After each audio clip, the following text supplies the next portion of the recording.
الحمد لله رب العالمين والصلاة والسلام على أشرف الأنبياء والمرسلين أما بعد فأعوذ بالله من الشيطان الرجيم من همزه ونفخه ونفثه بسم الله الرحمن الرحيم رب اشرح لي صدري ويسر لي أمري واحلل عقدة من لساني يفقه قولي اللهم انفعنا بما علمتنا وعلمنا ما ينفعنا وزدنا علما فبشر عبادي الذين يستمعون القول فيتبعون أحسنه أولئك الذين هداهم الله وأولئك هم أولو الألباب أعوذ بالله من الشيطان الرجيم بسم الله الرحمن الرحيم ولما فصلت العير قال أبوهم إني لأجد ريح يوسف لولا أن تفندون ولما فصلت العير اور جب جدا ہوا قافلہ، فصل کا مطلب روانہ ہونا، شہر سے نکلنا۔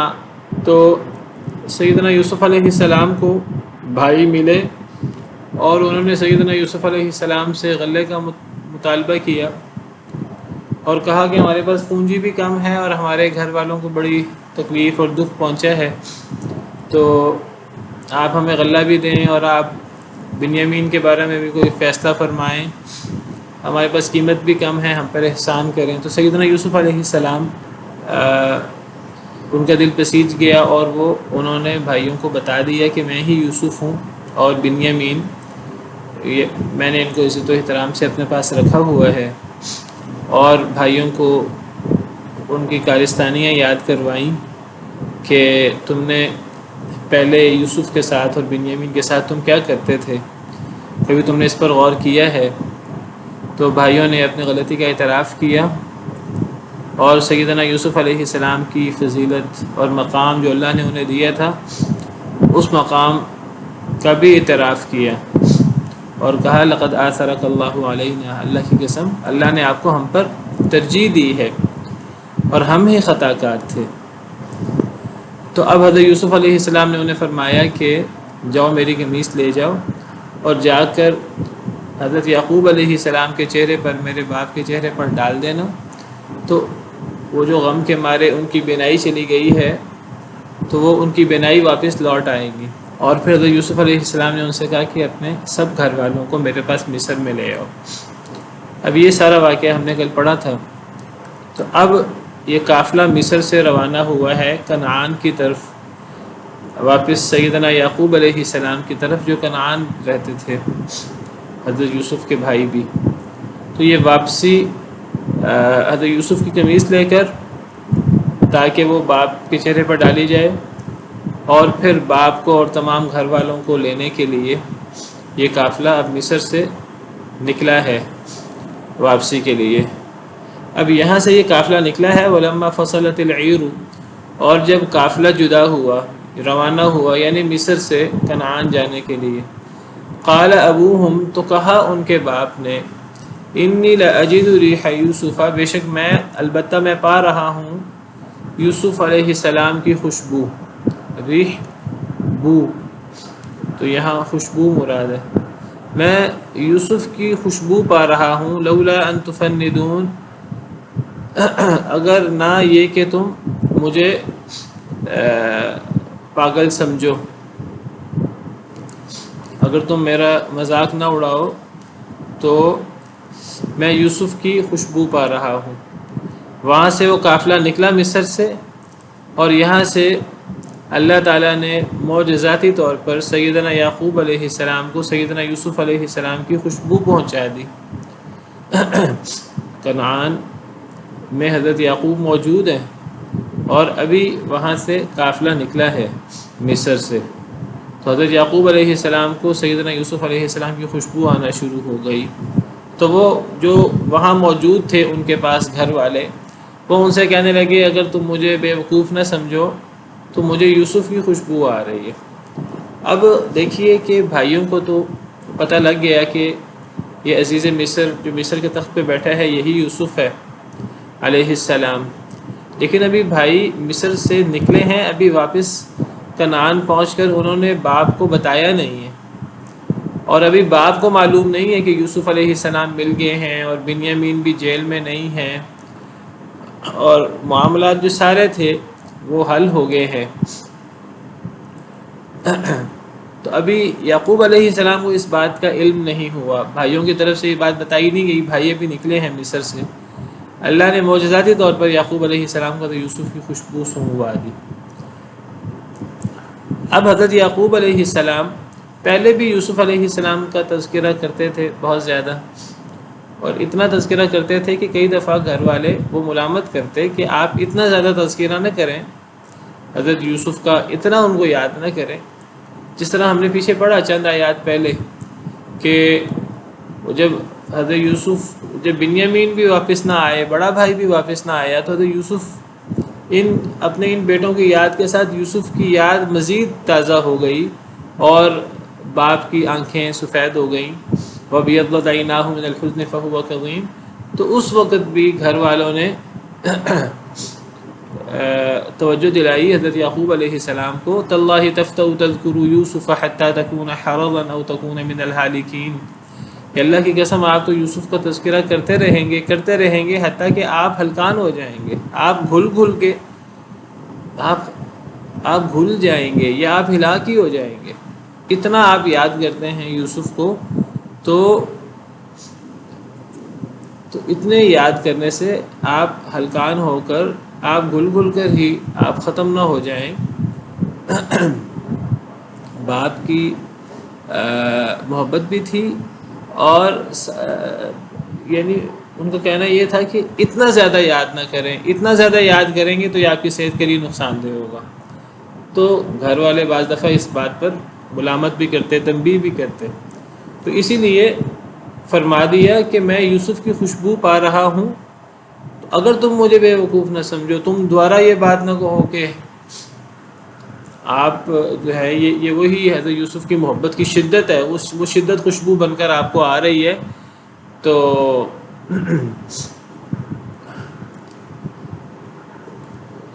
حضرت یعقوب علیہ السلام وہ گھر والوں سے کہنے لگے مجھے یوسف کی خوشبو آ رہی ہے، اگر تم مجھے بے وقوف نہ سمجھو۔ قالوا تاللہ، انہوں نے کہا، جو گھر میں جو لوگ موجود تھے، اللہ کی قسم، انک لفی ضلالک القدیم، کہ بے شک آپ تو البتہ اپنی اسی پرانی گمراہی میں ہیں۔ ضلالک لفظی مطلب گمراہی، یہاں مراد غلطی، یعنی وہ جو ہم آپ کو کہتے ہیں ٹھیک ہے یوسف علیہ السلام نہیں ہیں، بڑی پریشانی ہے، بڑا غم ہے، تو لیکن اب آپ کو حضرت یوسف کی خوشبو بھی آنا شروع ہو گئی ہے، پہلے آپ صرف تذکرہ ہی کرتے تھے، یاد ہی کرتے تھے انہیں، اور اب ان کی خوشبو کا ذکر بھی کر رہے ہیں، تو یہ وہی آپ کی غلطی ہے جس کا ہم آپ کے سامنے اظہار کرتے رہتے ہیں۔ تو گھر والوں نے پھر ملامت کی، پھر تنبیہ کی یعقوب علیہ السلام کو کہ آپ اتنا زیادہ یوسف کو یاد نہ کیا کریں، آپ کے اتنے زیادہ یاد کرنے کی وجہ سے آپ کو حضرت یوسف کی خوشبو اب آنا شروع ہو گئی ہے، پہلے تو صرف تذکرہ ہی ہوتا تھا، اب خوشبو بھی آنا شروع ہو گئی ہے، حالانکہ یہ معجزاتی طور پر تھا۔ اچھا اب دیکھیں اللہ تعالیٰ کی قدرت اور حقیقت حال کہ اللہ نے جب چاہا تو اللہ نے، یہ مصر اور کنعان کا کتنا فاصلہ ہے آپس میں، تو اللہ نے اتنی دور سے معجزاتی طور پر یوسف علیہ السلام کی خوشبو پہنچا دی سیدنا یعقوب علیہ السلام تک، اور جب اللہ نے نہیں چاہا تو اب حضرت یوسف کو بھائیوں نے کنویں میں ڈالا تھا، اس وقت سیدنا یعقوب علیہ السلام کو حضرت یوسف کی خوشبو نہیں آئی، حالانکہ اگر اس وقت خوشبو آ جاتی تو حضرت یعقوب فرماتے کہ مجھے فلاں کنویں کے پاس لے چلو، مجھے فلاں جگہ لے چلو، مجھے اس طرف سے یوسف علیہ السلام کی خوشبو آ رہی ہے، وہ زندہ ہیں ابھی۔ اور حضرت یعقوب علیہ السلام کو یقین تھا کہ حضرت یوسف زندہ ہیں، انہیں بھیڑیے نے کھایا نہیں ہے، تو خواب وغیرہ کی وجہ سے اللہ نے، جو اللہ کی طرف سے وحی ہوتی تھی اور خواب، اس کی وجہ سے سیدنا یعقوب علیہ السلام کو تو اس بات کا یقین تھا کہ یوسف علیہ السلام زندہ ہیں، لیکن اس وقت خوشبو نہیں آئی جب حضرت یوسف اسی شہر میں تھے، لیکن اب جب اتنے دور ہیں اور مصر میں موجود ہیں اور وہاں سے حضرت یوسف کی قمیص لے کر بھائی چلے ہیں، تو اللہ نے یوسف علیہ السلام کی خوشبو پہنچا دی سیدنا یعقوب علیہ السلام تک، اس سے پتہ لگتا ہے کہ یہ ساری اللہ رب العالمین کی قدرت ہے، اور ہر چیز اللہ رب العالمین کے ہاتھ میں ہے۔ اور یہ علم غیب کے دعوے کرنا غیر اللہ کے لیے، یہ سارے ڈھکوسلے بنائے ہوئے ہیں لوگوں نے۔ اگر اتنا ہی علم غیب تھا سیدنا یعقوب علیہ السلام کو، تو حضرت یوسف علیہ السلام کنویں میں ہے، اسی شہر میں، اسی علاقے میں، تو یعقوب علیہ السلام کو نہیں پتہ لگا۔ قافلہ آیا، سیدنا یوسف علیہ السلام کو اغوا کر کے لے گیا، انہوں نے بیچ دیا یوسف علیہ السلام کو، اور مصر میں انہیں لے جایا گیا۔ سیدنا یعقوب علیہ السلام کو پتہ نہیں لگا، حضرت بنیامین کو پتہ نہیں لگا، دیگر بھائیوں کو پتہ نہیں لگا۔ حضرت یوسف علیہ السلام مصر کے تخت پہ بیٹھے ہیں، باپ کو نہیں پتہ کتنا عرصہ ہو گیا ہے۔ تیسری دفعہ بھائی آئے ہیں غلہ لینے کے لیے، اب ان 3 دفعہ کے درمیان کتنا فاصلہ ہے؟ اور سیدنا یوسف علیہ السلام کم از کم وہ 7 سال جو دیکھیں بادشاہ نے حضرت یوسف علیہ السلام کو وزارت خزانہ ان کے سپرد کر دی، وہ 7 سال جو خوشحالی کے تھے وہ بھی گزرے، اور وہ جو اب 61 سالی کے 7 سال ہیں وہ بھی گزر رہے ہیں۔ سیدنا یوسف علیہ السلام تخت پہ بیٹھے ہیں، باپ کو نہیں پتہ، کوئی علم غیب نہیں ہے۔ اور اب وہاں سے بھائی قمیص لے کر چلے ہیں، اللہ نے چاہا تو اللہ نے خوشبو سنگوا دی، خوشبو وہاں پہنچ گئی۔ تو یہ سارے کے سارے اللہ رب العالمین کے کارنامے ہیں، اور اللہ رب العالمین کی کارگزاری ہے۔ اللہ جو چاہیں کریں۔ انسان کے پاس چاہے وہ ولی چاہے وہ نبی ہی کیوں نہ ہو، اس کے پاس خدائی اختیارات نہیں ہیں، علم غیب نہیں ہے، اللہ کے خزانے نہیں ہیں اس کے پاس، وہ حاجت روا مشکل کشا نہیں ہوتا۔ بڑے بڑے انبیاء، بڑے بڑے جلیل القدر رسول، پیغمبر، مقرب اللہ کے، وہ شدید آزمائشوں کا شکار رہے ہیں، بڑی بڑی ان پر آزمائشیں اور تکلیفیں آئی ہیں۔ اگر ان کے پاس علم غیب ہوتا یا وہ حاجت روا مشکل کشا ہوتے تو یہ مشکلات انہیں نہ آتی، انہیں پھر اتنا انتظار نہ کرنا پڑتا۔ اب یہ 20 سال 30 سال 40 سال یہ کتنا عرصہ ہے سیدنا یوسف علیہ السلام کی گم شدگی کا، تو یہ سارا عرصہ حضرت یعقوب علیہ السلام نے اور باقی بھائیوں نے پریشانی میں گزارا ہے۔ اس کے باوجود یہ عقیدہ رکھنا کہ ولیوں کو اور نبیوں کو غیب کا علم ہوتا ہے، یہ تو بس پھر ایک ڈھکوسلا ہی ہے، اللہ معاف کرے۔ فلما ان جاء البشیر القاہ علی وجہہ فارتد بصیرا، یہ پچھلی آیات سے یہ بھی محسوس ہوتا ہے کہ سیدنا یعقوب علیہ السلام کہنے کو نبی بھی تھے، جلیل القدر پیغمبر تھے، بوڑھے ہو چکے تھے، تو حضرت یوسف کے معاملے میں گھر والے انہیں یعنی ایک لحاظ سے وہ کہتے تھے کہ آپ یوسف علیہ السلام سے زیادہ محبت کرتے ہیں اور آپ ان کا زیادہ تذکرہ کرتے ہیں، اور اس پہ متعون بھی کرتے تھے سیدنا یعقوب علیہ السلام کو، اور سیدنا یعقوب علیہ السلام کو یہ چیز گھر والوں کی برداشت کرنی پڑتی۔ یہ بھی ایک آزمائش تھی کہ آپ اتنی محبت کیوں کرتے ہیں۔ پہلی بات ہے کہ حضرت یعقوب علیہ السلام فرق نہیں کرتے تھے بھائیوں میں، ظاہری طور پر، عملی طور پر یہ دلی معاملہ تھا۔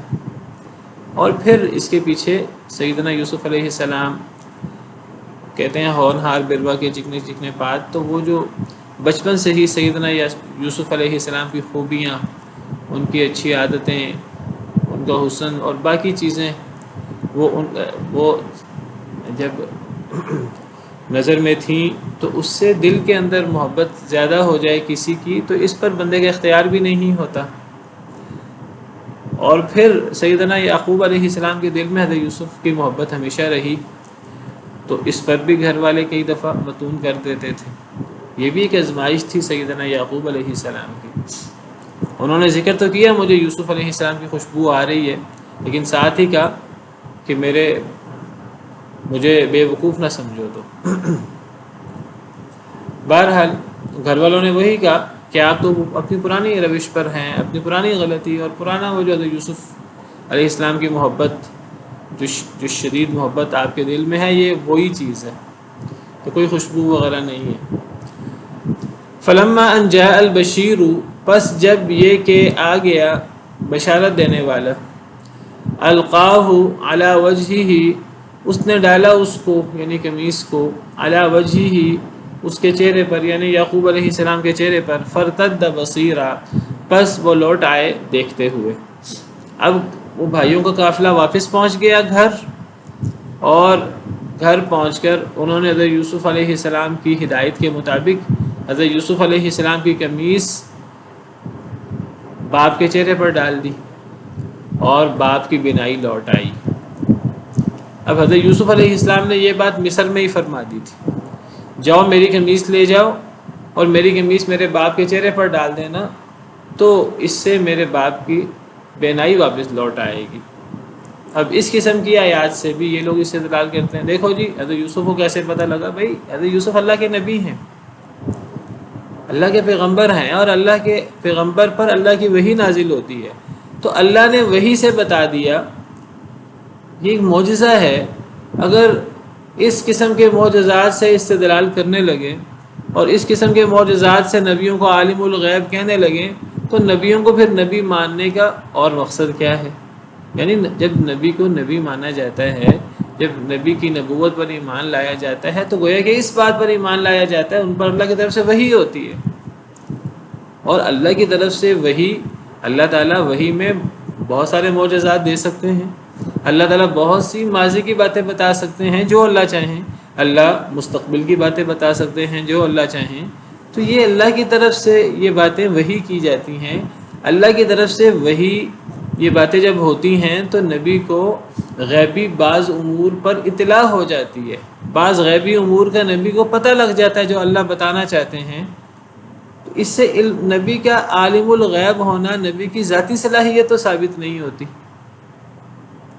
اللہ جو بتانا چاہیں اللہ بتا دیں، اللہ جو سکھانا چاہیں اللہ سکھا دیں، یہی تو نبوت کا مطلب ہے۔ لیکن نبی اب عالم الغیب ہو گیا ہے۔ عالم الغیب ہونا تو اللہ رب العالمین کی صفت ہے، اور اللہ فرماتے ہیں قرآن کریم میں صراحت کے ساتھ کہ نہ آسمان میں کوئی عالم الغیب ہے نہ زمین میں کوئی عالم الغیب ہے۔ سورہ نمل میں بڑی وضاحت کے ساتھ اللہ تعالیٰ نے فرمایا ہے کہ قُلْ لَا يَعْلَمُ مَنْ فِي السَّمَاوَاتِ وَالْأَرْضِ الْغَيْبَ إِلَّا اللَّهُ، کہ اے اللہ کے نبی صلی اللہ علیہ وسلم سے کہلوایا کہ آپ اس بات کا اعلان کریں، جو نبی کریم صلی اللہ علیہ وسلم کو اللہ نے حکم دیا آپ اس بات کا اعلان کریں، انہی نبی کریم صلی اللہ علیہ وسلم کو اور دیگر انبیاء اولیاء کو لوگ کہتے ہیں وہ عالم الغیب ہے۔ کہہ دیجئے نہیں جانتا کوئی بھی جو آسمانوں میں ہو یا زمین میں ہو غیب کو الا اللہ، سوائے اللہ کے۔ وما یشعرون ایان یبعثون، جن بزرگوں جن نبیوں ولیوں کے بارے میں یہ کہتے ہیں کہ وہ غیب جانتے ہیں، وہ جو فوت ہو چکے ہیں قبروں میں ہیں، تو انہیں تو اتنا بھی معلوم نہیں ہے کہ قیامت کب آئے گی اور قیامت کے بعد زندگی کب ہوگی اور قیامت کے بعد کب میدان محشر لگے گا اور کب لوگ زندہ کیے جائیں گے۔ نبیوں ولیوں کو تو اتنا بھی علم نہیں ہے، پھر انہیں عالم الغیب سمجھنا یہ تو بہت بڑی جسارت ہے۔ اللہ رب العالمین کی صفات انہیں دینا، اور اللہ صراحت سے فرما رہے ہیں وہ غیب نہیں جانتے، اور اللہ نبیوں سے کہلوا رہے ہیں، اور نبی اعلان کرتے ہیں جگہ جگہ قرآن کریم میں، قُلْ لَا أَقُولُ لَكُمْ عِنْدِي خَزَائِنُ اللَّهِ وَلَا أَعْلَمُ الْغَيْبَ، کہہ دیجئے میں نہیں کہتا تم سے کہ میرے پاس اللہ کے خزانے ہیں، وَلَا أَعْلَمُ الْغَيْبَ میں غیب بھی نہیں جانتا، وَلَا أَقُولُ لَكُمْ إِنِّي مَلَكٌ نہ ہی میں تمہیں کہتا ہوں کہ میں فرشتہ ہوں۔ یہ ساری وہ باتیں ہیں کہ جس کے بارے میں لوگ دوسرا عقیدہ رکھتے ہیں۔ وہ کہتے ہیں کہ نبیوں کے پاس اللہ کے خزانے ہیں، نبی فرماتے ہیں کہ میرے پاس اللہ کے خزانے نہیں ہیں۔ لوگ کہتے ہیں نبی عالم الغیب ہوتے ہیں، نبی فرما رہے ہیں کہ میں عالم الغیب نہیں ہوں۔ لوگ کہتے ہیں نبی بشر نہیں ہیں، وہ فرشتہ ہیں، وہ نور ہیں۔ تو نبی اللہ کے حکم سے فرماتے ہیں وَلَا أَقُولُ لَكُمْ إِنِّي بَشَرٌ، میں تمہیں یہ بھی نہیں کہتا کہ میں وَلَا أَقُولُ لَكُمْ إِنِّي مَلَكٌ، میں تمہیں یہ بھی نہیں کہتا کہ میں فرشتہ ہوں۔ باقی نبی کوئی ایسی بات بتا دے کہ میری قمیص لے جاؤ باپ کے چہرے پر ڈال دینا، باپ کی بینائی لوٹ آئے گی، تو یہ بات سیدنا یوسف علیہ السلام نے وحی کی روشنی میں کی ہے۔ وہ نبی ہیں اللہ تعالیٰ کے، اللہ کی طرف سے یہ معجزہ ہے۔ اب معجزوں سے اگر ہم استدلال کرنے لگیں تو معجزوں سے استدلال تو نہیں ہوتا عام حالات پر۔ اب سیدنا یوسف علیہ السلام اللہ کے حکم سے مردوں کو زندہ کر دیتے تھے۔ اب اس سے ہم یہ سمجھنا شروع کر دیں کہ حضرت عیسیٰ یا دیگر انبیاء علیہم السلام وہ المحیی ہیں، وہ لوگوں کو زندہ کرنے والے ہیں، یہ استدلال تو نہیں کیا جا سکتا معجزوں سے۔ حضرت عیسیٰ علیہ السلام مٹی کا پتلا بناتے تھے، اس میں پھونک مارتے تھے، اللہ کے حکم سے اس میں روح پھونکی جاتی تھی اور وہ زندہ پرندہ ہو جاتا تھا۔ اب اس سے ہم یہ استدلال کر، یہ معجزہ ہے، اللہ کے حکم سے یہ ہوتا تھا۔ قرآن میں جگہ جگہ انی اخلق لکم من الطین کہیئۃ الطیر فانفخ فیہ فیکون طیرا باذن اللہ، میں پھونک ماروں گا پتلا بنا کر مٹی کا تو اللہ کے حکم سے وہ جیتا جاگتا پرندہ بن جائے گا۔ تو یہ معجزات سے استدلال نہیں ہوتا عام حالات پر، کہ اللہ کی طرف سے معجزات نبی کے ہاتھ پر صادر ہوتے ہیں، اور اس سے نبی کی نبوت کی دلیل پتہ لگتی ہے۔ یہ پتہ لگتا ہے کہ یہ اللہ کے نبی ہیں، یہ ان کا ذاتی کمال نہیں ہے، یہ اللہ کی طرف سے ہے۔ تو سیدنا یوسف علیہ السلام نے وحی کی روشنی میں بتایا تھا کہ میری قمیص میرے باپ کے چہرے پر ڈال دینا، ان کی بینائی لوٹ آئے گی، اور ایسے ہی ہوا۔ قال الم اقل لکم، تو یعقوب علیہ السلام نے فرمایا، اب بھائی پہنچے ہیں کنعان، اور آ کر حضرت یوسف کی ہدایت کے مطابق حضرت یوسف کی قمیص باپ کے چہرے پر ڈالی ہے اور باپ کی بینائی لوٹ آئی ہے، خوشیاں لوٹ آئیں، غم دور ہو گئے، اللہ کی رحمت ہو گئی۔ تو باپ نے کہا الم اقل لکم، کیا نہیں میں نے تمہیں کہا تھا انی اعلم من اللہ ما لا تعلمون، میں وہ چیزیں جانتا ہوں اللہ سے جو تم نہیں جانتے، میرا اللہ پر وہ ایمان اور یقین ہے جو تمہارا نہیں ہے، میں اللہ کا نبی ہوں، اللہ نے مجھے نبوت اور رسالت سے سرفراز کیا ہے، مجھ پر اللہ کی طرف سے وحی آتی ہے۔ اور پھر وہ جو سیدنا یوسف علیہ السلام کا خواب تھا، اور پھر نبی کا جو ایمان اور یقین ہوتا ہے اللہ پر، وہ غیر نبی کا تو نہیں ہوتا، چاہے وہ نبی کی اولاد ہی کیوں نہ ہو۔ تو حضرت یعقوب علیہ السلام نے کہا کہ دیکھو میں کہتا تھا کہ مجھے یوسف کی خوشبو آ رہی ہے اور تم مجھے ملامت کرتے تھے، میں اللہ پر امید رکھتا تھا کہ اللہ یوسف کو بھیج دیں گے، دیکھو اللہ نے یوسف کے بارے میں خبر دے دی۔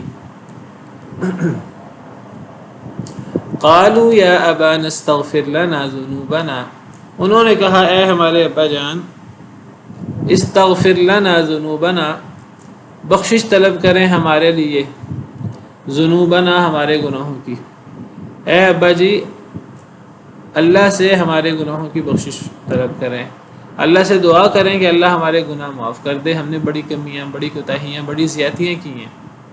حضرت یوسف کے سامنے بھی انہوں نے اس بات کا اقرار کیا، قالوا تاللہ لقد آثرک اللہ علینا وان کنا لخاطئین، اللہ کی قسم اللہ نے آپ کو ہم پر ترجیح دی ہے اور ہم ہی خطا کار تھے۔ یعنی دیکھیے پہلے وہ حضرت یوسف علیہ السلام کی خوبیاں اور ان کے حسن اور دیگر چیزوں کی وجہ سے وہ حسد کرتے تھے حضرت یوسف علیہ السلام سے، اور وہ کہتے تھے باپ حضرت یوسف سے زیادہ محبت کیوں کرتے ہیں۔ تو اب ان کا حسد ختم ہو گیا، اور اب ان کو اپنی کمیاں کوتاہیاں نمایاں ہو کر ان کے سامنے آ گئیں، اور انہوں نے اقرار کیا کہ ہم ہی خطا کار ہیں۔ اور جب ایک انسان پشیمانی کا اظہار کرتا ہے، ندامت کا اظہار کرتا ہے اور اپنی غلطی کا اقرار کرتا ہے، تو یہ ندامت کا اظہار اور اپنی غلطی کا اقرار، اصل توبہ یہی ہے۔ جب انسان اپنے آپ سمجھے کہ مجھ سے غلطی ہوئی ہے، مجھ سے خطا ہوئی ہے، اور انسان ندامت کا اظہار کرے اپنے عمل پر، تو الندم هو التوبہ، یہی توبہ ہے۔ پھر انسان اللہ کے سامنے روتا بھی ہے، گر گڑاتا بھی ہے، اور اپنے گناہوں کی معافی بھی مانگتا ہے، انسان کو احساس تو ہو۔ تو اب بھائیوں نے باپ کے سامنے بھی اپنی کمی کوتاہی کا اعتراف کیا، باپ کے حق میں بھی بڑی زیادتی ہوئی تھی، اور یوسف علیہ السلام سے بھی اپنی کمی کوتاہی کا اعتراف کیا، حضرت یوسف کے بارے میں بڑی زیادتی ہوئی تھی، اور ساتھ ہی باپ سے کہا کہ اے ابا جی آپ اللہ کے نبی ہیں، آپ نیک برگزیدہ ہیں، آپ کا اللہ سے قریبی تعلق ہے، تو آپ اللہ سے ہمارے بارے میں ہمارے گناہوں کی معافی مانگیں۔ انا کننا خاطئین، بے شک ہم خطا کار ہیں۔ پھر خاطئین یہ مجرد سے ہے، اور میں بتا چکا ہوں کئی مرتبہ کہ اگر یہ مجرد سے آئے تو اس کا مطلب گناہ گار ہونا ہوتا ہے، اور اگر یہ باب افعال سے آئے، اخطأ یخطئ اخطاء اور مخطئ، تب یہ غلطی سے، نادانی میں غلطی ہو جانے کے معنی میں آتا ہے۔ جس طرح ہمیں دعا سکھائی گئی ہے، ربنا لا تؤاخذنا ان نسینا او اخطأنا، اے اللہ اگر ہم بھول جائیں یا ہم سے کوئی غلطی ہو جائے نادانستگی میں، تو اے اللہ ہمارا مواخذہ نہ کرنا۔ او اخطأنا یہ باب فعال سے ہے، باب فعال سے جب یہ آئے اخطأ یخطئ اخطاء فهو مخطئ، تو پھر یہ نادانستگی میں غلطی ہو جائے، لا علمی میں، اس کا اطلاق اس پر ہوتا ہے۔ لیکن اگر یہ مجرد سے آئے تو پھر اس کا مطلب نادانستگی میں غلطی ہو جانا نہیں، بلکہ اس کا مطلب اللہ کی سری نافرمانی۔ انہوں نے کہا ہم ہی خطا کار ہیں، ہم گناہ گار ہیں، تو اے ابا جی ہمارے بارے میں اللہ سے استغفار کریں۔ قال سوف استغفر لكم ربی، فرمایا ان قریب میں استغفار کروں گا تمہارے لیے اپنے رب سے۔ انہ هو الغفور الرحیم، بے شک وہ یعنی میرا رب وہ بہت بخشنے والا، بہت رحم کرنے والا ہے۔ فرمایا کہ میں ضرور اپنے رب سے تمہارے بارے میں استغفار کروں گا۔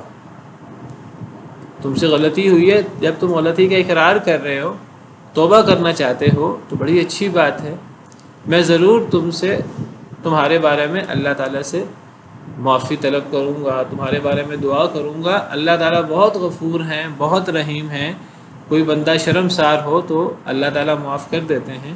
میں اللہ تعالیٰ سے دعا کروں گا، فوری دعا نہیں کی، بلکہ کہا کہ میں عنقریب دعا کروں گا۔ بعض مفسرین کہتے ہیں اس لیے تاکہ پہلے حضرت یوسف سے پوچھ لیں کہ یوسف علیہ السلام نے بھی معاف کر دیا ہے کہ نہیں کیا، کیونکہ حضرت یوسف کے بارے میں زیادتی ہوئی تھی،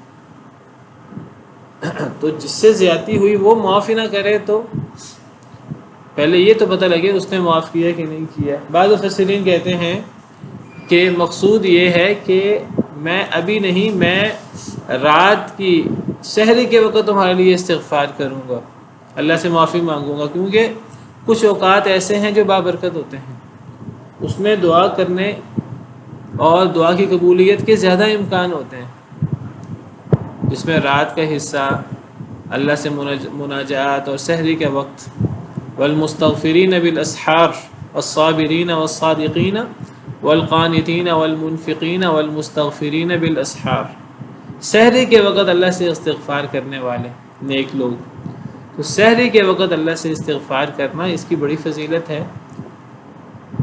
اس وقت تو اللہ تعالیٰ ندا لگا رہے ہوتے ہیں، آسمان دنیا میں تشریف لا کر، آسمان دنیا میں نزول فرما کر، جیسے اللہ کی شان کو لائق ہے۔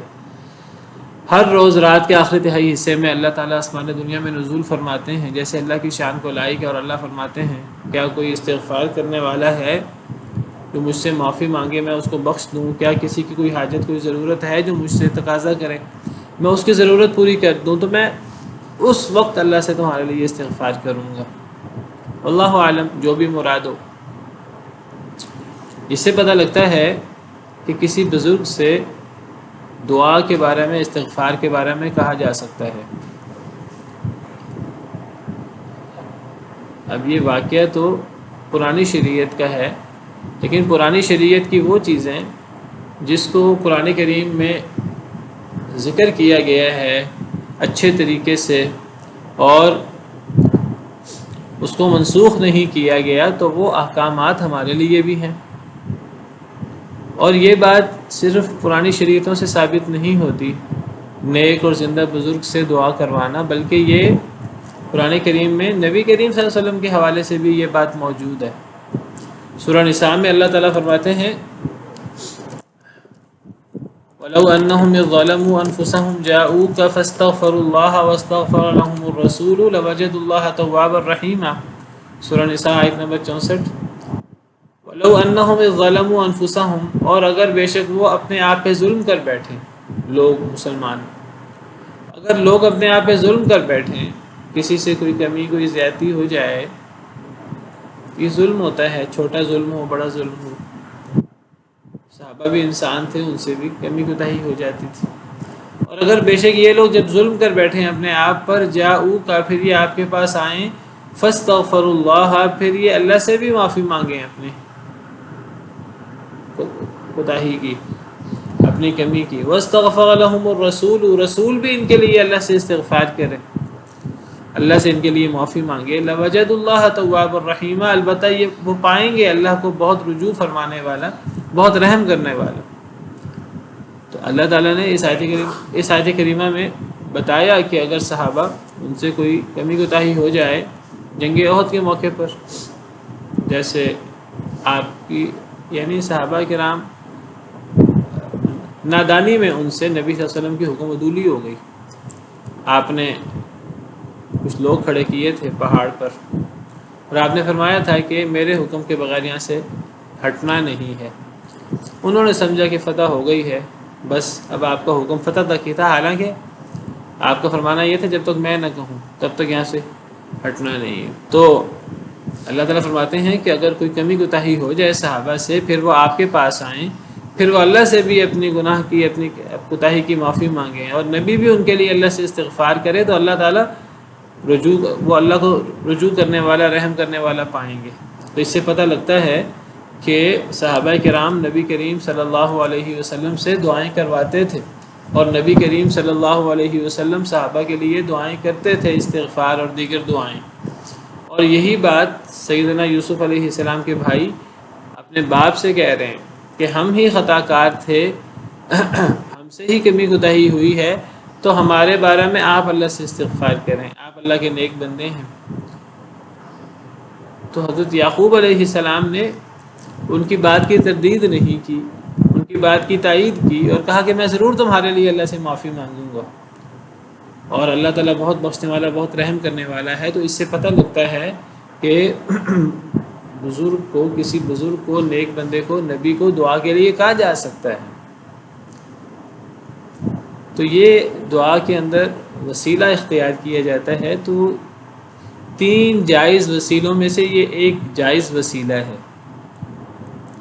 دعا کے اندر کچھ ایسے وسیلے ہیں، وسیلہ کا مطلب ہوتا ہے کسی کو اللہ سے قریب کر دینا، کچھ ایسی چیزیں ہیں جو ایسے وسیلے، ایسی کچھ چیزیں ہیں، وہ اعمال ہیں جو اختیار کیے جائیں تو انسان اللہ سے قریب ہو جاتا ہے اور دعا قبول ہو جاتی ہے۔ کچھ ایسے جائز وسیلے ہیں، کچھ ایسی ناجائز وسیلے ہیں کہ وہ انسان اللہ سے قریب ہونے کی کوشش کرے، وہ وسیلہ جائز نہیں ہے۔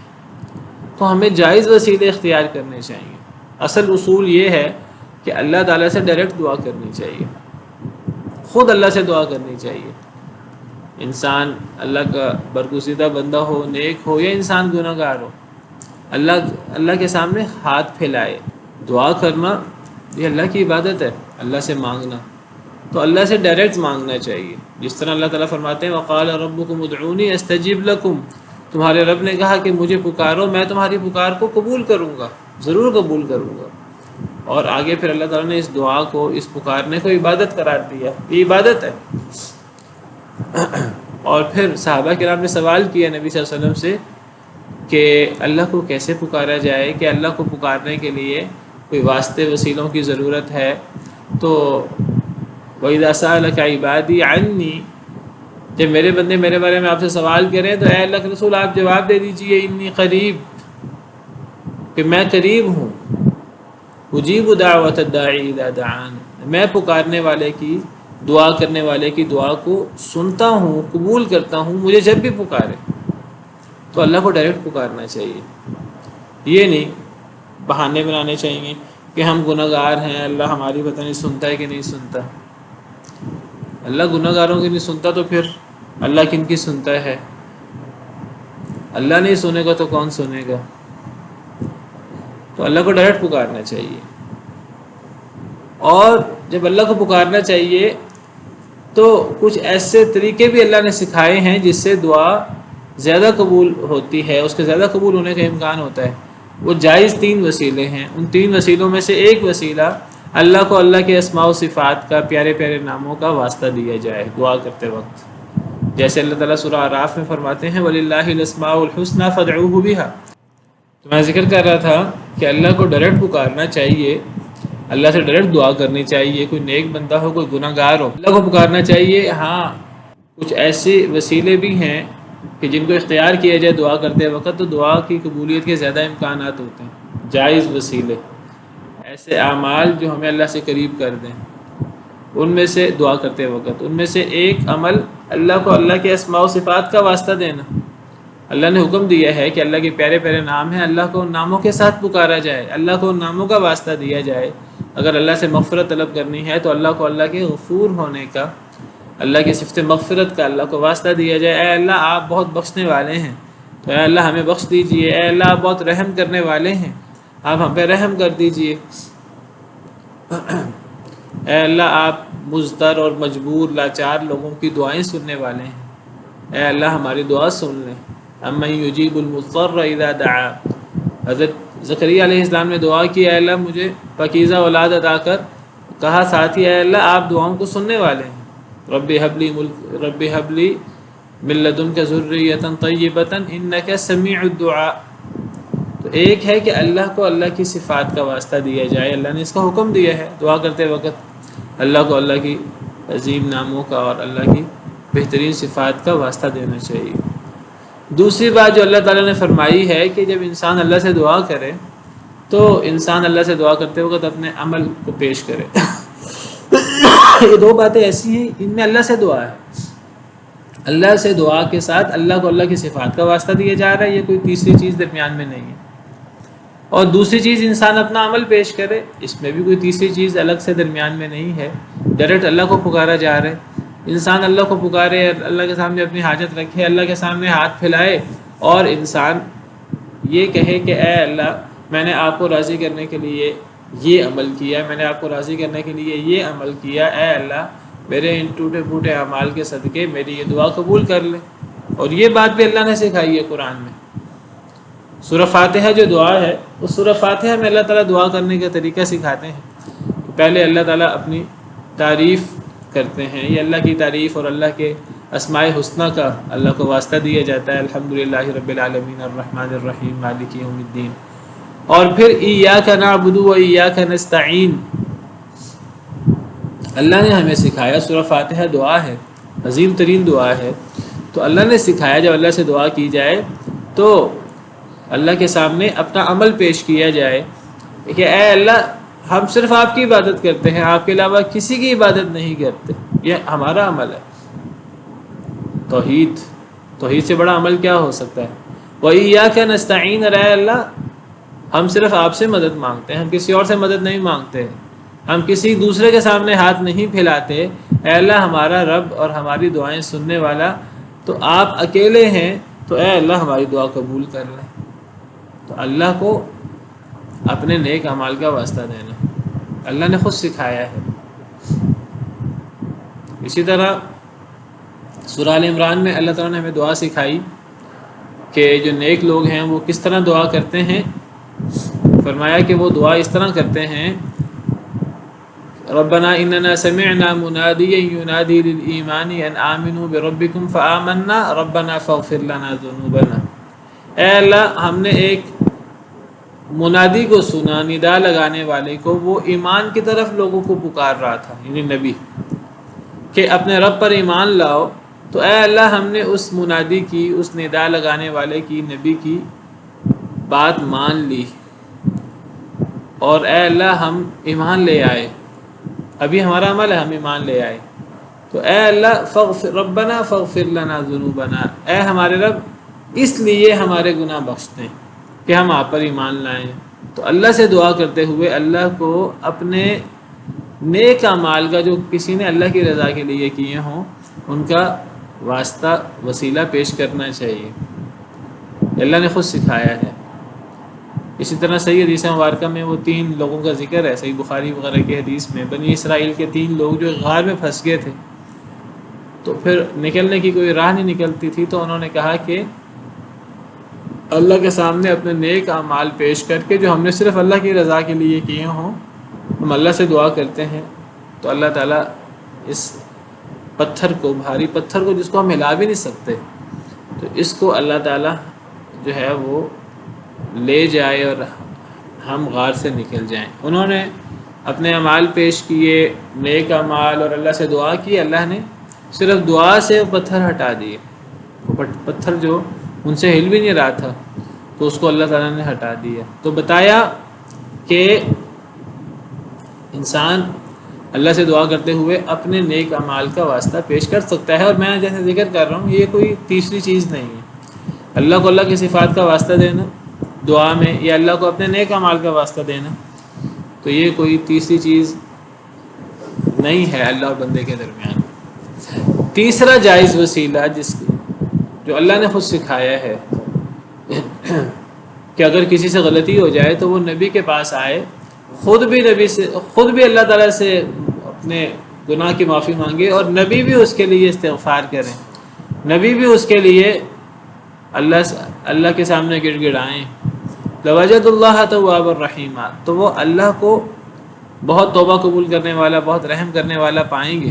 تو یہ تیسرا وسیلہ ہے جائز، جس کا ذکر یہاں سورہ یوسف میں بھی ہو رہا ہے۔ بھائیوں نے کہا اپنے باپ سے کہ ابا جی آپ ہمارے بارے میں ہمارے گناہوں سے معافی مانگے۔ اب دیکھیں کہ یہ جو تیسرا وسیلہ ہے یہ بھی ڈائریکٹ اللہ کو پکارنا ہے، ڈائریکٹ اللہ کو پکارنے کے ساتھ کسی بزرگ سے بھی کہا جا رہا ہے کہ آپ بھی ہمارے بارے میں اللہ سے دعا کریں، یہ جائز ہے کسی زندہ بزرگ کو کہنا۔ انسان خود بھی دعا کرے اپنے لیے، اور وہ نیک بزرگ بھی اللہ سے اس انسان کے لیے دعا کرے۔ اس میں خود بھی دعا کرنا شامل ہے، جو سورہ نساء کی آیت آپ کے سامنے رکھی ہے، اگر یہ لوگ اپنے آپ پہ ظلم کر بیٹھیں پھر آپ کے پاس آئیں، پھر یہ خود بھی اللہ سے استغفار کریں، اور پھر رسول بھی ان کے لیے استغفار کریں۔ تو دیکھیے اب جب صحابہ کرام سے کبھی کوتاہی ہو، اسی طرح ہم میں سے کسی سے کبھی کوتاہی ہو، صحابہ کرام نبی صلی اللہ علیہ وسلم کے پاس چلے جاتے تھے، ہم بھی کسی بزرگ کے پاس جا سکتے ہیں، لیکن کرنا کیا ہوگا، خود بھی اللہ سے دعا مانگنی ہوگی، اور بزرگ سے کہنا ہوگا آپ بھی ہمارے بارے میں اللہ سے دعا کریں۔ یہ ایک تیسرا جائز وسیلہ ہے جس کا اللہ تعالیٰ نے ہمیں توجہ دلائی ہے، اس سے بھی دعا قبول ہوتی ہے۔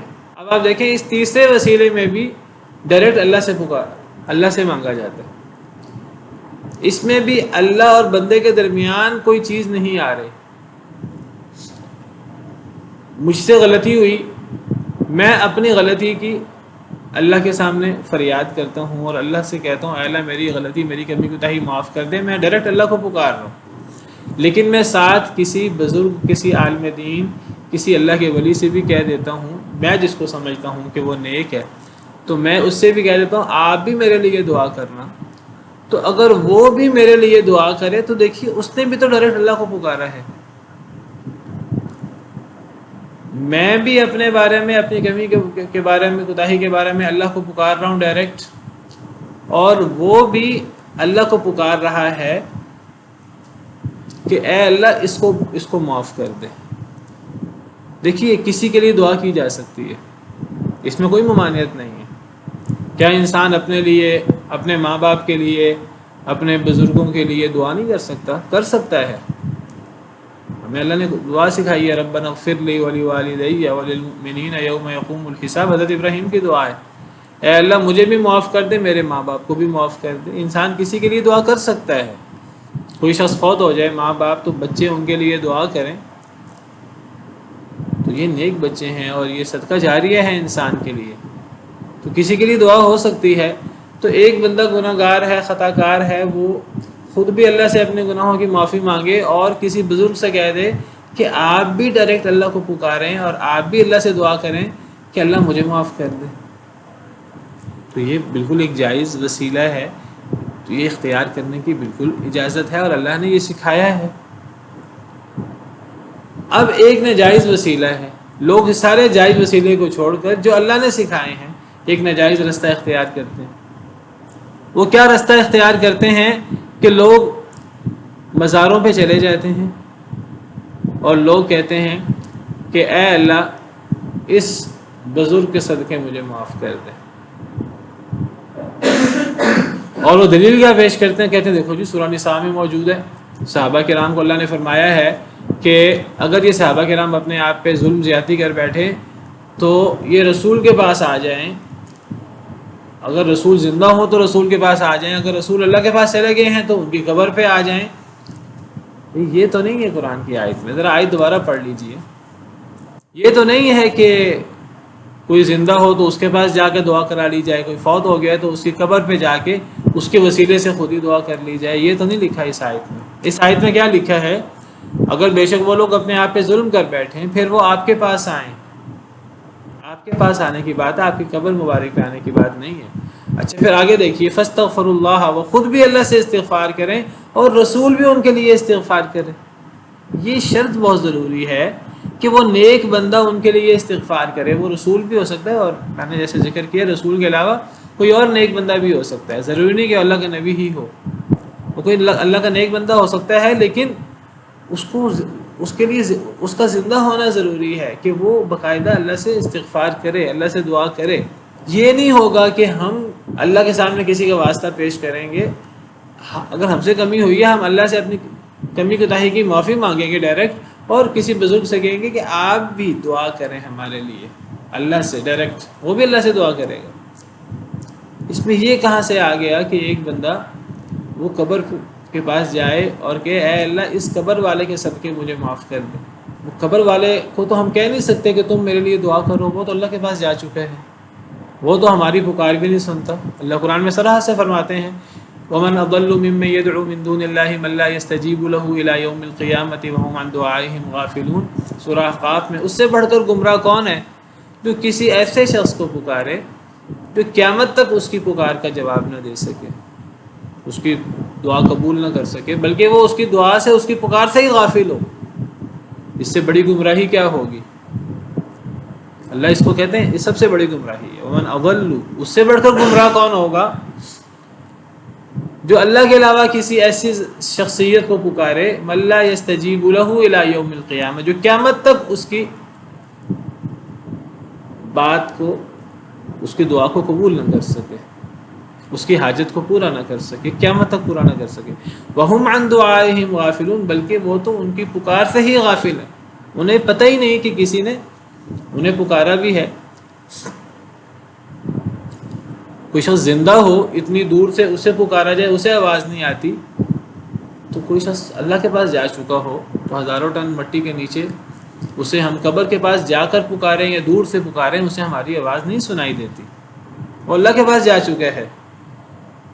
اب وہ دنیاوی اعتبار سے ہم سے بات چیت نہیں کر سکتا، اور پھر ہم قبر کے پاس جا کر اللہ کو پکاریں، چاہے اللہ کو پکاریں ہم، اور ہم اللہ کو پکار کر، یا اگر ہم قبر کے پاس جا کر یہ کہیں اے قبر والے مجھے معاف کر دے، میری فلاں ضرورت پوری کر دے، یہ تو سری ڈائریکٹ شرک ہے۔ اور اگر ہم قبر کے پاس جا کر اللہ کو پکاریں اے اللہ اس قبر والے کے صدقے مجھے معاف کر دے، یہ بات بھی اس آیت کریمہ میں نہیں ہے۔ یہ آیت کریمہ تو بتا رہی ہے کسی بزرگ کے پاس جا کر ان سے دعا کرنے کا کہا جائے، تو وہاں قبر والا کیسے ہمارے بارے میں دعا کرے گا؟ اس کو ہمارے مسئلے کا کیسے پتہ لگے گا؟ ہم اسے دعا کرنے کا تقاضا کر رہے ہیں، ہماری بات اس تک کیسے پہنچے گی؟ پھر وہ اللہ کے پاس جا چکا ہے، وہ ہمارے بارے میں کیسے دعا کرے گا؟ تو کسی فوت شدہ کا واسطہ دینا اللہ تعالیٰ کو یہ جائز نہیں ہے، نہ صحابہ کرام سے ثابت ہے، قرآن کریم سے، حدیث مبارکہ سے، صحابہ سے، کسی سے بھی یہ ثابت نہیں ہے۔ نہ صحابہ کرام نے اس آیت کریمہ کا یہ مفہوم سمجھا ہے۔ سورہ نساء کی یہ آیت کریمہ جو میں نے آپ کے سامنے کھولی ہوئی آیت نمبر 64 صحیح بخاری کے اندر واضح طور پہ موجود ہے کہ جب بارش نہیں ہوتی تھی تو حضرت عمر اپنے دور میں کیا کیا کرتے، نبی کریم صلی اللہ علیہ وسلم کے چچا کے پاس آ جاتے، حضرت عباس کے پاس، اور حضرت عباس سے کہتے کہ آپ اللہ سے دعا کریں، آپ نبی کے چچا ہیں، آپ اللہ کے پیارے ہیں، اللہ کے قریبی ہیں، اہل بیت میں سے ہیں، تو آپ اللہ سے دعا کریں کہ اللہ ہم پہ بارش کرے، اور ہم بھی دعا کرتے ہیں۔ تو حضرت عمر وغیرہ وہ بھی دعا کرتے، اور نبی صلی اللہ علیہ وسلم کے چچا حضرت عباس بھی دعا کرتے، اور پھر حضرت عمر کہا کرتے، حدیث مبارکہ میں موجود ہے واضح طور پر، کہ اے اللہ، نبی صلی اللہ علیہ وسلم کے دور میں، اسی آیت کی وجہ سے، نبی صلی اللہ علیہ وسلم کے دور میں اگر ہم پہ بارش نہ ہوتی تو ہم نبی کے پاس جا کر ہم نبی سے دعا کروایا کرتے تھے، خود بھی دعا کرتے، نبی سے دعا کرواتے، بارش ہو جایا کرتی تھی۔ جیسے وہ ایک مشہور واقعہ ہے، نبی صلی اللہ علیہ وسلم خطبہ دے رہے تھے جمعے کا، تو ایک بدو آیا اور بدو نے کہا کہ دعا کر دیجئے، صحابہ کرام نے بھی دعا کی، نبی صلی اللہ علیہ وسلم نے بھی دعا کی، بارش ہو گئی۔ نبی صلی اللہ علیہ وسلم کی حیات طیبہ میں ہم نبی کے پاس آ کر نبی سے دعا کا تقاضا کرتے، نبی دعا کرتے، ہم بھی دعا کرتے، تو بارش ہو جایا کرتی تھی۔ تو اے اللہ تعالیٰ، اب نبی تو اللہ کے پاس جا چکے ہیں، حضرت عمر کے دور میں بات، اے اللہ اب ہم نبی کے چچا کے پاس آئے ہیں جو حیات ہیں، جو زندہ ہیں، حضرت عباس، اور اے اللہ اب ہم بھی دعا کرتے ہیں اور نبی کے چچا بھی دعا کرتے ہیں، تو اے اللہ ہم پہ بارش برسا دیں۔ تو حضرت عباس دعا کرتے اور صحابہ دعا کرتے، بارش ہو جایا کرتی۔ صحیح بخاری کی حدیث ہے۔ اب حضرت عمر رضی اللہ تعالیٰ عنہ مدینہ طیبہ میں موجود ہے، وہاں نبی کریم صلی اللہ علیہ وسلم کی مبارک قبر بھی موجود ہے، تمام صحابہ کرام بھی موجود ہیں، اور وہ سب کے سب حضرت عباس کے پاس جا رہے ہیں، نبی صلی اللہ علیہ وسلم کے پاس نہیں جا رہے۔ نبی صلی اللہ علیہ وسلم زیادہ اللہ کے مقرب تھے کہ حضرت عباس نبی صلی اللہ علیہ وسلم، لیکن صحابہ کرام نبی صلی اللہ علیہ وسلم کی قبر کے پاس نہیں جاتے تھے، کیونکہ اس آیت کریمہ کا یہ مفہوم ہے ہی نہیں کہ نبی کی قبر کے پاس جایا جائے، یا اپنے گھر بیٹھے نبی کو واسطہ بنا لیا جائے، وسیلہ بنا لیا جائے اللہ سے دعا کرتے ہوئے۔ یہ جائز نہیں ہے، نہ اس آیت کریمہ کا یہ مفہوم ہے۔ اللہ سے دعا ڈائریکٹ ہونی چاہیے۔ یہ جو تینوں وسیلے کی جائز صورتیں، ان میں اللہ سے دعا ہوتی ہے، ان میں درمیان میں کسی کو واسطہ نہیں بنایا جاتا۔ لیکن یہ جو چوتھی صورت ہے، اب لوگ وسیلے کی ساری جائز صورتیں چھوڑ کر یہ ناجائز صورت اختیار کرتے ہیں۔ یہ اللہ کو ڈائریکٹ پکارنا ہے ہی نہیں۔ اور پھر دیکھیے اس میں قباحت کیا بہت بڑی، اس میں اللہ کو واسطہ دیا جا رہا ہے اللہ کی کسی مخلوق کا، چاہے وہ اللہ کی کتنی قریبی کیوں نہیں ہے۔ کیا اللہ پر کسی کا اتنا حق ہے کہ اللہ کسی کی بات نہ ٹال سکے؟ اللہ کو باقاعدہ حق اور واسطہ دیا جاتا ہے، اے اللہ میں نبی کے حق سے اور نبی کے وسیلے سے دعا کرتا ہوں۔ یعنی کیا نبی اللہ کے اوپر نبی کا زور چلتا ہے کہ اللہ کا نبی پر زور چلتا ہے؟ یعنی اللہ کو نبی کا واسطہ دینے کا کیا مطلب ہے؟ یہ ایسے کہ جیسے کوئی بندہ کسی کے پاس جائے، وہ اس کا کام نہ کرے تو وہ اس کو کہے کہ میں تم سے بڑے عہدے دار کا واسطہ دیتا ہوں، تم یہ کام کرو۔ بھئی جب ہم دنیا میں کسی کو اس کے بڑے عہدے دار کا واسطہ دیتے ہیں تو وہ ڈر جاتا ہے، وہ کہتا ہے اچھا اس کا بڑے عہدے دار سے رابطہ ہے، یہ میری شکایت کر دے گا۔ تو کیا جب ہم اللہ سے دعا کرتے ہیں اور اللہ سے دعا کرتے ہوئے نبی کا واسطہ دیتے ہیں تو ہم اس نیت سے نبی کا واسطہ دیتے ہیں کہ نبی اللہ سے بڑے ہیں اور نبی کے اللہ پہ زور چلتا ہے؟ ولیعذ باللہ، اللہ پر تو کسی کا زور نہیں چلتا۔ اگر آپ نے دعا کرنی ہے اللہ تعالیٰ سے اور نبی صلی اللہ علیہ وسلم کا تذکرہ کرنا ہے تو نبی کے حق کی بات نہ کریں، پھر آپ یہ کہیں، اپنا عمل پیش کریں، اے اللہ مجھے آپ کے پیارے نبی صلی اللہ علیہ وسلم سے محبت ہے، تو اے اللہ میں اپنے اس عمل کے صدقے میں آپ سے دعا کرتا ہوں، آپ مجھے معاف کر دیں۔ اللہ سے ڈائریکٹ دعا کریں اور نبی سے اپنی محبت کا تذکرہ کریں، یہ آپ کا عمل ہے، یہ آپ کو فائدہ دے گا۔ دیکھیے دعا بندے کا اللہ کے ساتھ ایک عمل ہے، تعلق ہے اللہ کے ساتھ۔ دعا کے اندر یا تو بندہ اللہ سے دعا کرے، اپنی عاجزی ظاہر کرے، اور یا بندہ اللہ تعالیٰ کی عظمت اور اللہ کی شان بیان کر کے اللہ سے مانگے۔ یہ ایک فطری چیز ہے۔ دنیا میں کوئی انسان کسی مالدار شخص سے تقاضا کرتا ہے، اس کی تعریفیں کرتا ہے، تعریفیں کر کے اس کے تو اس سے کہتا ہے کہ میرا تعاون کر دو، یا اپنی عاجزی، اپنی مشکلات بتاتا ہے۔ تو دعا کے اندر انسان کو اللہ کے سامنے یا تو اپنی عاجزی، اپنا عمل پیش کرنا چاہیے، یا اللہ کی عظمت اور اللہ کی شان اور اللہ کی صفات کا واسطہ پیش کرنا چاہیے۔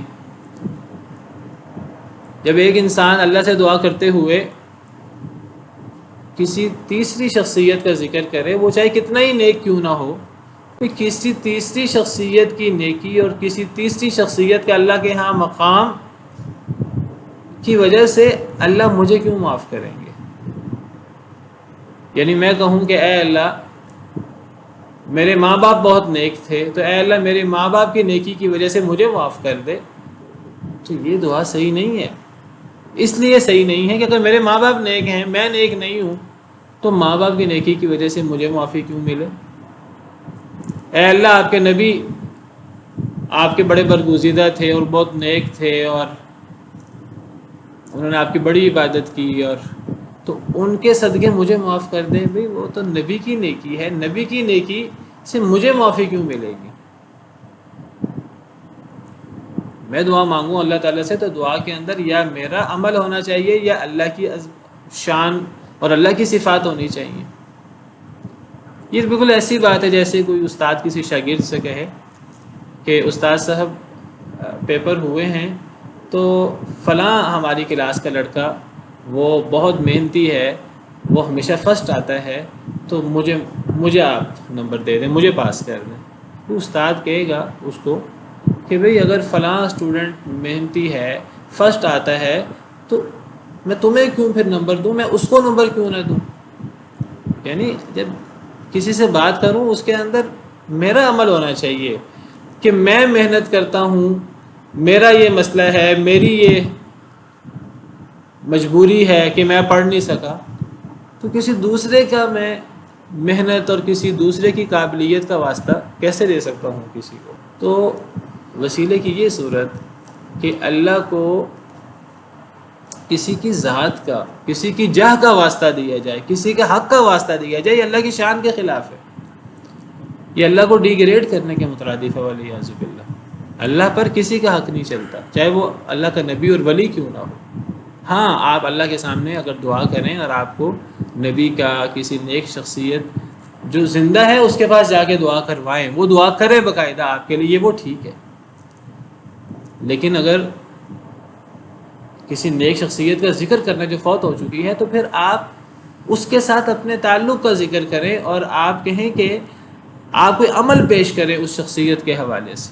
آپ کہیں کہ اے اللہ مجھے آپ کے نبی سے بڑی محبت ہے، میں یہ ایک نیک عمل ہے، میں اس محبت کے وسیلے سے جو مجھے آپ کے نبی سے ہے، میں آپ سے دعا کرتا ہوں آپ میرا یہ مسئلہ حل کر دیں، بالکل جائز ہے۔ لیکن یہ کہنا جائز نہیں ہے کہ اللہ سے کہیں کہ اللہ نبی کے واسطے سے مجھے معاف کر دے، اے اللہ فلاں بزرگ کے واسطے سے مجھے معاف کر دے۔ اللہ پر کسی کا کوئی زور نہیں چلتا۔ اللہ تعالیٰ تو اتنی شان والے ہیں اور اتنے بے نیاز ہیں کہ اللہ تعالیٰ نبی کا واسطہ چھوڑیں، نبی خود بھی دعا کریں تو اللہ چاہے تو قبول کریں، چاہے تو نہ کریں۔ اللہ تعالیٰ نے نبی کریم صلی اللہ علیہ وسلم نے اللہ تعالیٰ سے 3 دعائیں کی ایک موقع پر، اللہ نے 2 قبول کر لی، ایک قبول نہیں کی کہ امت کے اندر فرقہ واریت نہ ہو، مشہور حدیث ہے۔ نبی کریم صلی اللہ علیہ وسلم اللہ سے دعا کرتے رہے کہ ابو طالب کے بارے میں، اور ان کے فوت ہونے کے بعد دعا کی تو اللہ نے منع کر دیا دعا کرنے سے، اللہ نے ہدایت نہیں دی، انک لا تہدی من احببت ولکن اللہ یہدی من یشاء۔ تو اللہ کو کسی نبی ولی کا واسطہ دینے کا مطلب کیا ہے؟ یہ تو جائز نہیں ہے۔